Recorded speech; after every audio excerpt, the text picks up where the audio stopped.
Senator, I attended that public event in 2017, long before I was a judicial nominee and subject to the code. Okay, well, the canons don't prohibit you sharing what your views are to this committee, and we have judges appear here all the time. It's not remotely credible that you don't have a view on the death penalty. You've devoted your entire professional career to representing criminals, to representing murderers, to representing rapists, to representing child molesters. You believe the death penalty is wrong. You have been a zealot against the death penalty. Is that true or false? What's up, everyone? Welcome back to Hot News Today, the place where we cut through political noise and get straight to the truth. Listen, the clip you're about to see is intense. Senator Ted Cruz does not hold back. And honestly, I think this moment needed to happen. Too many judicial nominees dance around basic questions, especially when it comes to critical issues like violent crime, accountability, and the death penalty. What Cruz did here was expose something. A nominee who clearly has a deeply rooted ideology, but is suddenly acting like they're neutral just because they're sitting in front of Senate committee.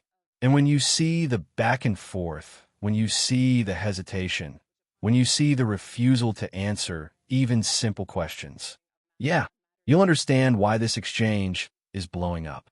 But before we roll the snippet, hit that like button, subscribe to Hot News Today, and turn on notifications so you don't miss any of our deep dives. All right, here's the clip. Let's get into it. Ms. Freeman, you disagree with the death penalty, don't you? Senator, I support the rule of law, and if confirmed, I would apply the Ms. rule. Freeman, that was not the question I asked you. You disagree with the death penalty, don't you? Senator, if confirmed, I would apply the law regardless of any views that I may or may not have. So you're hesitating because you're afraid to answer honestly. Senator, respectfully, my understanding of the code of conduct for United States judges, which applies to judicial nominees, is that I am to refrain from commenting on matters of public policy that may come before me. Really, this is the same person who submitted a photograph of yourself at a protest at the Philadelphia International Airport, labeled Ariana Freeman, Senator of Philadelphia, cheers and chants with others during a protest to President Donald Trump's executive order banning travel to the U.S. by citizens of Iraq, Iran, Sudan, Libya, Somalia, and Yemen. That's refraining from engaging in public policy? Senator, I attended that public event in 2017, long before I was a judicial nominee and subject to the code. Okay, well, the canons don't prohibit you sharing what your views are to this committee, and we have judges appear here all the time. It's not remotely credible that you don't have a view on the death penalty. You've devoted your entire professional career to representing criminals, to representing murderers, to representing rapists, to representing child molesters. You believe the death penalty is wrong. You have been a zealot against the death penalty. Is that true or false?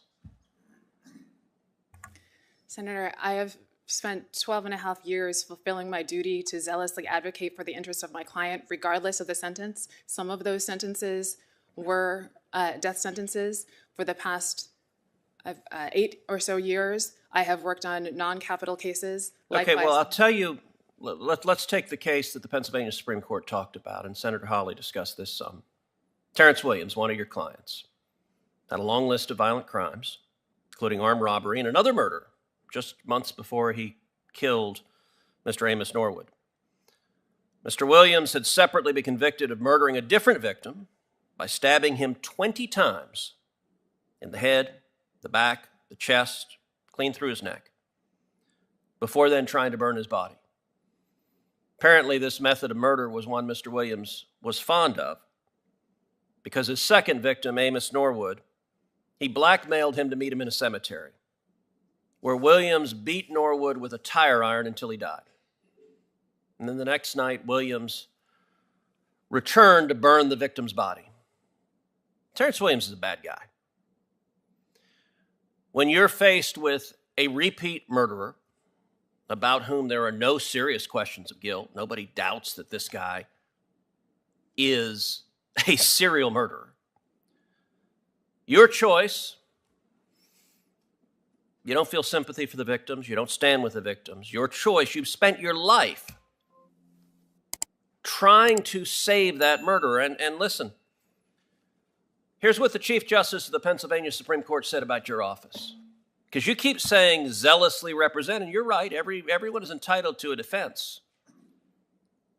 But it's not the job of a lawyer to be obstructionist. Is it the job of a lawyer to be obstructionist? No, Senator. Well, the Chief Justice of the Pennsylvania Supreme Court describes your office, says the extraordinary shadow capacity of the FCDO, your office, and its demonstrated tactics give me additional pause. Here the Chief Justice continues. Almost invariably without legitimate court appointment, without any Pennsylvania authorities' approval or role of oversight, this private group of federal lawyers pursuing an obstructionist anti-death penalty agenda have essentially anointed themselves a statewide de facto capital defender's office. Common tactics of the FCDO include multiple attempts to delay and obstruct cases, as well as attempts to unsettle and undermine Pennsylvania law. Do you think it's extraordinary that the Chief Justice of the Pennsylvania Supreme Court accuses you and your office of being zealots engaged in an obstructionist anti-death penalty agenda?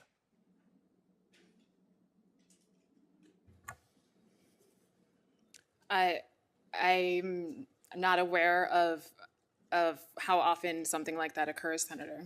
Well, I'll tell you, I've practiced law a lot of years. This is extraordinary. And you know, Senator Booker asked, why do you choose to do this? I actually think Senator Booker's question was a great question. You said you care about public service. He rightly pointed out, well, you could have been a prosecutor. Many of us on both sides of the aisle have been prosecutors. You didn't want to be a prosecutor.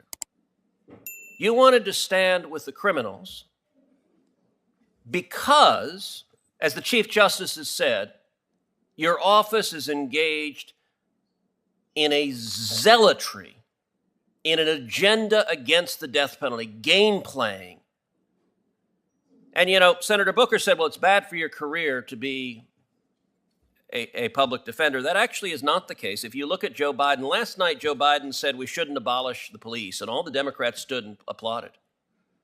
But interestingly enough, Joe Biden keeps nominating some of the leading advocates for abolishing the police to senior positions in the Department of Justice, and every Senate Democrat confirms them. Joe Biden keeps nominating DAs who refuse to prosecute violent crime to be federal prosecutors, and every Democrat votes to confirm them. And Ms. Freeman, you should feel comfortable. No matter how much your office has been called out for being anti-death penalty zealots, siding with capital murderers and ignoring the law, every Democrat on this committee is going to vote to confirm you.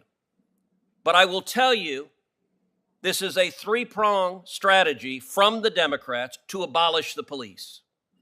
Putting prosecutors in place who don't follow the law, putting judges in place who don't follow the law. And there's a reason we see crime rates and murder rates and carjacking rates skyrocketing across this country. Because the job of a judge is to follow the law, not to be a zealot pursuing a political agenda. Senator's time has expired. I want to thank this panel for appearing before the Senate Judiciary Committee today. There may be written questions coming your way, which we hope you can respond to in a timely manner. Wow. Okay, now that we've all watched the full exchange, let's talk about what just happened, because Senator Ted Cruz absolutely dismantled that hearing in a way very few people ever do. First off, Cruz asked the simplest question: do you oppose the death penalty? And instead of being honest, the nominee spent the entire time twisting away, hiding behind ethics rules that, let's be real, didn't stop them from protesting political issues in public years earlier. That inconsistency matters. You can't shout your ideology at rallies and then pretend you're a blank slate in front of the Senate. Cruz did something essential. They forced transparency. They refused to let political theater slide. They brought receipts, including the photo of the nominee protesting Trump's travel ban, proving this person is more political than they're admitting. And when Cruz dug into their record, that's where things got serious. Cruz laid out the case of Terrence Williams, a man with a brutal history of violent murders. This wasn't some questionable conviction or a case filled with doubt. This was a repeat killer whose guilt wasn't in dispute. Yet the nominee's office fought endlessly to save this person. Not once, not twice, but repeatedly. Using tactics the Pennsylvania Supreme Court's Chief Justice himself called obstructionist and anti-death penalty zealotry. That is not normal. That is not standard defense work. That is an ideology driving legal strategy. And Cruz called it exactly what it is. A pattern, a mission, a willingness to side with violent offenders over victims again and again. And here's what really hit me. Cruz tied this into a bigger picture. The trend of nominating individuals who don't enforce laws, don't support the police, and don't believe in punishment for violent crime. We all see what's happening across the country with rising carjackings, murders, and chaos. And this hearing was a snapshot of how we got here. The nominee couldn't answer basic questions because the truth would confirm Cruz's entire point. They do have an agenda. They are ideologically anti-death penalty, and they're being put into a position of power where that ideology can shape life and death decisions. Say what you want about Cruz, but in this moment, they stood firmly on the side of victims, public safety, and law and order. And the fact that no one else on the committee challenged the nominee this directly, that tells you everything. This wasn't just a hearing, it was a wake-up call. And honestly, someone needed to say it.